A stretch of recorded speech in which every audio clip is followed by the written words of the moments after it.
도전해 보라고 그러면 많은 사람이 늦었다고 그래요. 나 45살에 시작했거든요. 그 다음에 돈 없다고 그래요. 5천만 원 가지고 시작했어요. 그 다음에 그쪽 분야의 전문가가 아니라고 그래요. 나는 생명공학과, 약학과, 의학을 다 독학하죠. 그런데 그런 거는 전부 핑계일 뿐이에요. 그게 절실함을 하게 돼 있어요. 사실은 이제 제 얘기 좀 간단하게 할게요. 저는 우연히 아주 운이 좋아가지고 만 32살의 배우로 이번이 됐어요. 근데 뭐 어떻게 해서 됐냐고 그러는데 낸들 모르죠. 근데 김무중 회장이 시켜줬으니까 된 거니까 그 양반 맘인데.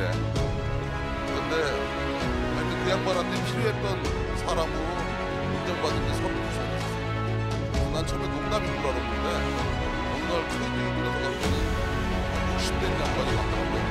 당신 누구냐니까 오늘부터 당신이 모시는 이 사람이에요. 그래가지고 행사를 한번해야 되니까 모시러 왔대. 그래서 앞시 운전 속에는 나이 60대 양반이 운전을 하니까 혼자서 앉아서 출근을 했어요.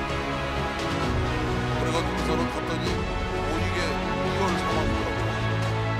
그런데 그 당시에 배우자동차라는 회사가 부평에서 20만 대를 냈거든요.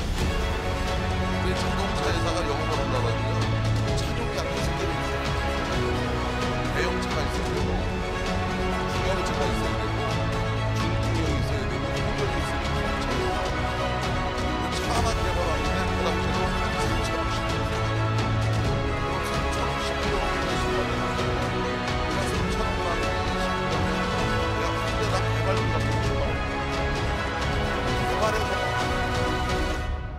근데 개발을 안 하면 차가 없어서 망하는 거예요. 그래서 우연히 한번 회장이랑 그런 비슷한 얘기를 했었어요. 20만 대짜리로 왜 GM에서 회사를 샀냐? 그럼 망하는 지름길인데. 그랬더니 네 생각은 뭐냐 그러길래 그냥 편하게 얘기했어요.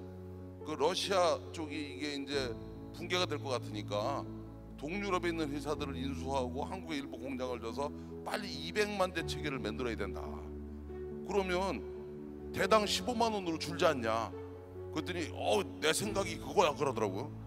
그러더니 너 우리 회사에 와서 일해볼 생각 없니? 그러길래 옆에 계시는 사장 보고 저 양반이랑 봉급만 비슷하면요 그랬더니 봉급 맞춰주라고 그러더라고요. 그러더니 그게 농담인 줄 알았는지 진짜더라고요. 그래서 그때 대우그룹이 하는 세계경영이라고 하는 부위를 책임지는 임원으로 갔어요. 난 32살 때 내 나이가 무지장 많은 줄 알았거든요. 그때 그 자동차 부문 부회장이 김태구 회장이셨는데 근데 이 양반이 1년간 저한테 존댓말을 하더라고요. 그래서 나는 야, 이 양반이 나를 인정해 주는구나 이렇게 생각했어요. 근데 1년쯤 지나고 났더니 하도 말이 안 돼서 너한테 존댓말을 했는데 1년쯤 지나고 나니까 네가 아주 멍청한 놈은 아닌 것 같으니까 지금부터 반말할게 그러더라고요. 그래서 이제 인정받는데 1년 걸렸어요. 그러고 참 열심히 했어요. 그런데 내가 몰랐던 거는 우리나라가 IMF가 오는 걸 몰랐었어요. 그런데 IMF가 오는 때 대우그룹은 자금 조달을 전부 해외에서 했었어요. 그러다 보니까 금융이 돌아가지가 않는 거였어요. 그게 대우그룹이 무너지게 된 계기예요. 그러고 나니까 누군가는 뭐 경영 책임을 져야 될 것 같아서 제일 먼저 사표 쓰고 나온 게 나중에 보니까 저더라고요. 그래서 셀러리맨을 그만둔 게 99년 12월 31일이었어요. 그게 내 나이 45이었습니다. 그래서 45에 이제 정년퇴임을 한 거예요. 그래서 이제 취직을 하려고 했더니 그 당시에 워낙 분위기가 안 좋아서 취직이 안 되더라고요. 그래서 이제 백수가 2000년 1월 1일 날 이제 백수가 됐는데 백수가 됐더니 여러 사람들이 뭐 전화가 오는데 특히 처갓집 식구들이 전화를 많이 해주더라고요. 그래서 그동안 고생했다고도 하고 그러더니 꼭 끝머리 묻는 말이 뭐 할 거냐고 물어보더라고요. 그래서 하여튼 생각이 있다고 그랬더니 그거 한 나흘 당했더니 할 수 없이 나도 사업해야 되겠다고 얘기가 나오더라고. 그래가지고 사업을 하겠다 그랬더니 제가 내가 당신은 그런 결정을 할 줄 알았다는 거예요. 그랬더니 이제 제 밑에 있던 부하들이 그 6명이 따라 나옵니다. 그래서 왜 따라 나왔냐 그랬더니 살아도 죽고 같이 살고 죽어도 같이 죽어야 된다고 그러길래 할 수 없이 그래 그랬더니 마누라가 사업하라고 나한테 5천만 원을 줍니다. 근데 내 사실은 벌어다 준 돈 많았거든요. 근데 5천만 원밖에 안 남았대. 그런데 5천만 원을 주길래 5천만 원 가지고 회사를 차렸어요. 그게 우리 그룹의 지주회사입니다. 근데 뭐를 하려고 차린 게 아니라 일단 차린 거예요. 근데 그때 산호세 호텔비가 엄청나게 비쌀 때였어요. 근데 갔더니 80불짜리 모텔이 있길래 갔어요. 그리고 그 다음날 이게 왜 80불인 줄 알았어요. 기찻길 옆에 있는데 5분에 기차가 한 대씩 가는 거예요. 그래서 이제 저녁만 되면 기차 세는 거예요. 기차 한 대, 기차 2대. 그러다가 기차가 안 오면 걱정이 되기 시작하는 거예요. 사고 난 거 아니에요. 오면은 안도가 되고. 그래서 며칠 밤은 기차 세다가 밤을 샜어요. 그러고 이제 며칠 밤 지난 다음에 이렇게 바깥에 나가 보니까 거기가 바이오벨리라고. 그러고 그 앞에 보니까 엄청나게 큰 회사가 있는데 그게 제넨텍이라는 회사더라고요. 그게 그 당시에는 세계에서 제일 큰 바이오텍 회사였었어요. 그래가지고 그 앞에 갔더니 얼씬도 못하게 하는 거예요. 그래서 가만히 보니까 이 바이오텍이 뭔지는 모르지만 이거 한번 괜찮겠다는 생각을 그때 처음 했어요. 그 이유가 사실은 이렇게 어려운 문제를 알았으면 몰라 안 했을 텐데 그때는 이렇게 쭉 보니까 뭐 건물 좀 있고 그러길래 만만해 보여서 자 그래 바이오텍이다 이렇게 생각을 했었어요. 그 다음에 이제 또 그때 생각했던 것 중에 재미난 거는 그러다 보니까 뭐 오라는 사람도 없고 갈 데도 없으니까 이제 도대체 바이오는 뭐고 제약 사업은 뭔가 하고서는 이제 공부를 하기 시작했어요. 근데 이 제약 사업이 재미난 게요. 이게 FDA라는 게 있어가지고 현재 네가 뭐 하는지 미래에 뭐 하는지를 다 가르쳐 줘야지만 돼요. 다 예고하게 돼 있어요. 이게 이제 쉽게 말하면 벤치마킹이 안 필요한 거예요. 자료가 다 있으니까. 그래서 한 개씩 자료를 보기 시작했어요.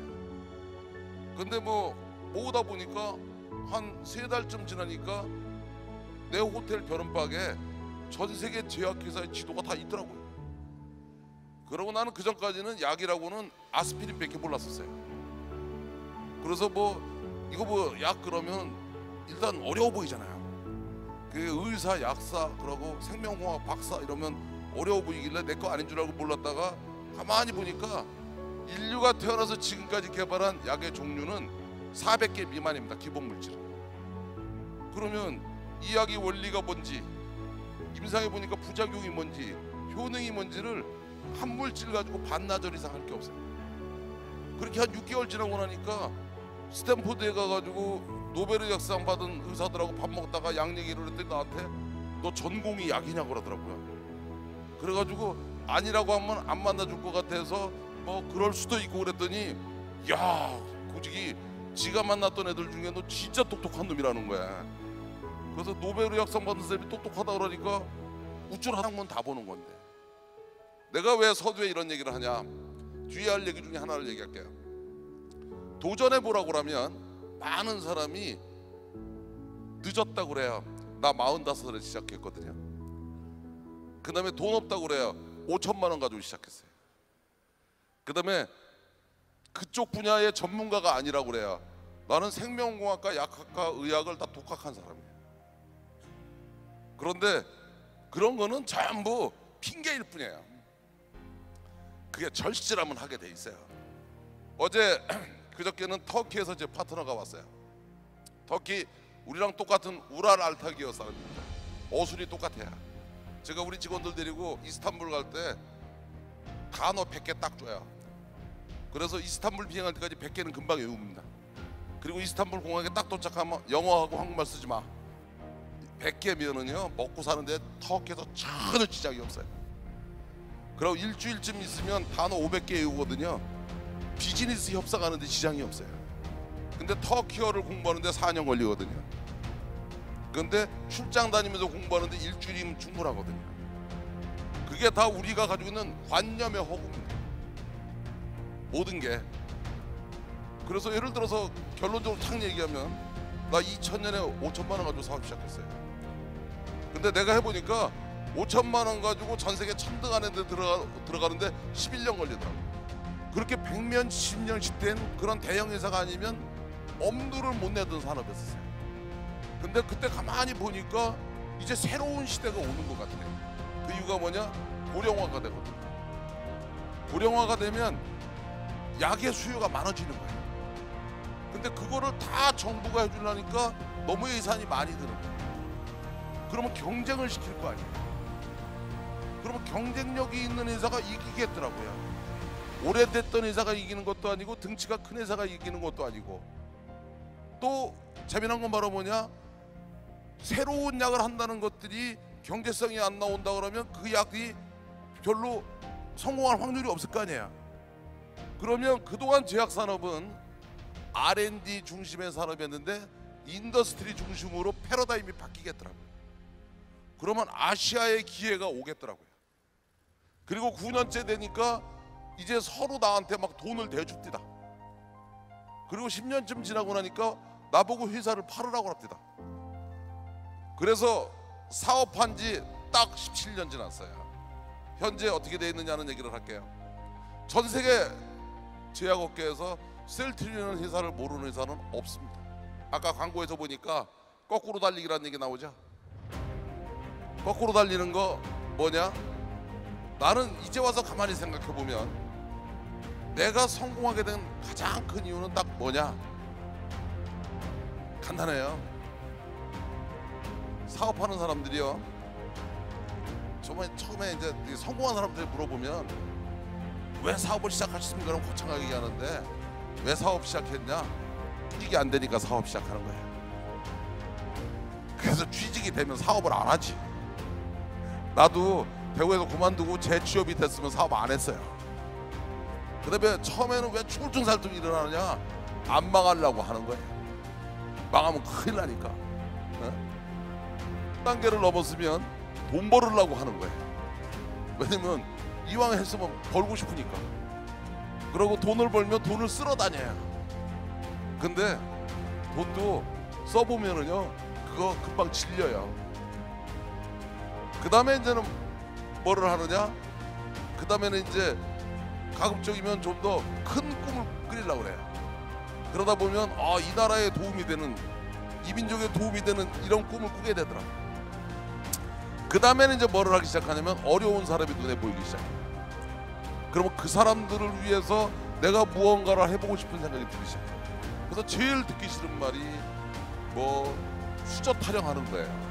흙수저니 나무수저니 뭐 또 인터넷에 보니까 정의가 있더구만. 흙수저의 정의, 나무수저의 정의.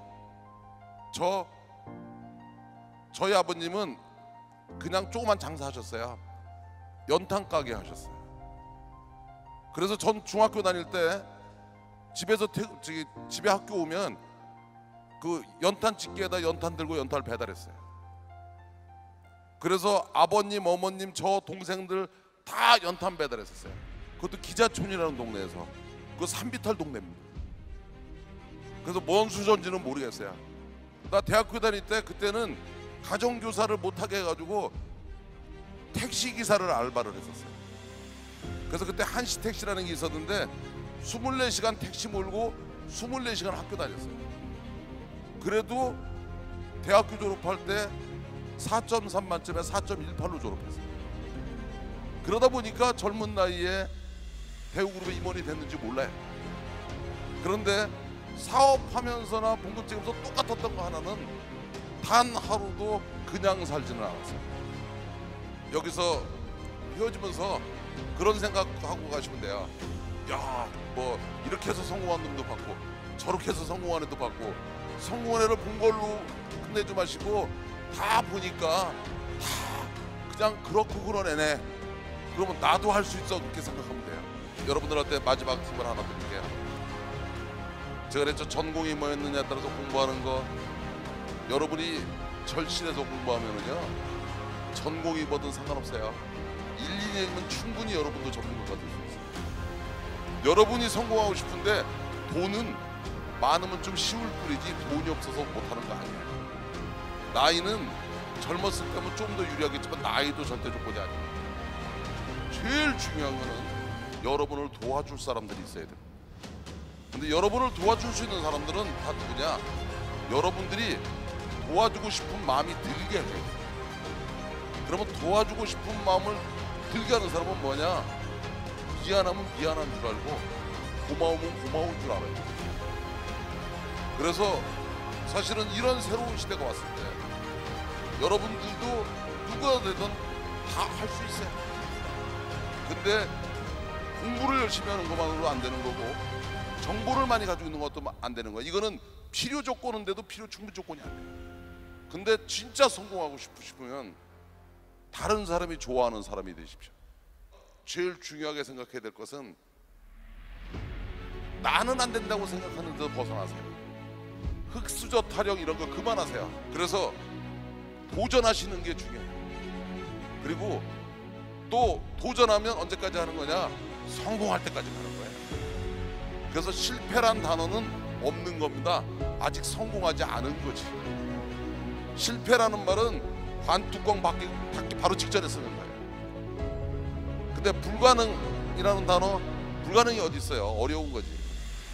어려운 거는 자고 일어나면 다시 하면 되는 거예요. 내가 해본 경험으로는 절박하면, 절실하면 이겨내게 돼 있어요.